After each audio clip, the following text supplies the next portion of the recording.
사망설 이제 그만. 자, 신혜라 씨 이야기인데요. 신혜라 씨가 최근 자신의 SNS에 해명 영상을 올렸습니다. 황당한 가짜 뉴스 때문이라고 하는데 목소리 직접 들어보시죠. 저 잘 살아있습니다. 안 죽었습니다. 함께 봉사 오시는 분이 어제 울면서 야나에 전화하셨대요. 신혜라 씨 죽었냐고.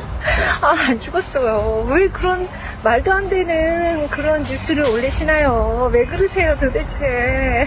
유튜브 보다 보면 많은 연예인분들이 돌아가셨더라고요. 여러분들 믿지 마세요. 저 이렇게 건강하게 살아있으니까 여러분들도 건강하시길 바랍니다. 그러니까요. 신혜라 씨가 저렇게 자신의 SNS에 저 살아있어요 생존 영상을 지금 올린 겁니다.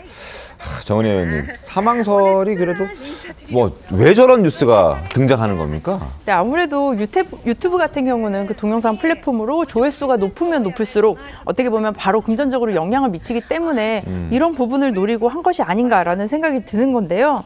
어떻게 신혜라 씨 같은 굉장히 좀 선한 영향력을 많이 끼치시는 분까지 이런 가짜 뉴스에 희생이 되는 것은 굉장히 안타깝다고 생각합니다. 그렇기 때문에 이 부분에 있어서는 저는 정부의 어떻게 보면 입법 관련된 것들도 신속하게 좀 이루어져야 된다고 생각을 하는데요. 물론 표현의 자유는 중요하지만 이런 허위 조작이라든지 가짜 뉴스로 인한 피해를 입지 않도록 그런 입법과 자율 규제 이런 것들도 모두 좀 절실하다고 보여집니다. 조금만 찾아보면 사실 사실이 아니라는 걸 쉽게 알 수 있습니다. 근데 이런 소문을 퍼뜨리는 사람들은 경찰이나 이렇게 수사기관에서 금방 잡을 수 있는 건가요? 그게 참 쉽지 않습니다. 이렇게 왜냐하면 플랫폼 자체가 외국에 있잖아요. 그러면은 외국을 통해 가지고 이 압수수색 영장을 효력을 발휘해 가지고 정보를 받기가 굉장히 어렵고 최근에 뭐 민사소송 통해 가지고 외국에서 소송을 걸고 증거 개시를 통해 가지고 어렵게 받아낸 경우도 있었고 이런 식으로 좀 숨기가 쉽습니다. 네. 그리고 이제 첫 번째로는 범죄 혐의가 성립되는지에 대해서도 명확하지 않은 경우가 있어요. 예를 들어서 진짜로 사망했다. 라는 식으로 했으면 완벽한 허위이기 때문에 이제 이거에 대해서 형사처벌을 논할 수 있는데 정작 썸네일은 그렇게 뭐 누구누구 사망 그런데 들어갔을 때 뭐 정치적 사망 뭐 이런 식으로 막 되게 허탈하지만 그랬을 경우엔 이거를 위법이라고 하기가 참 애매해지거든요.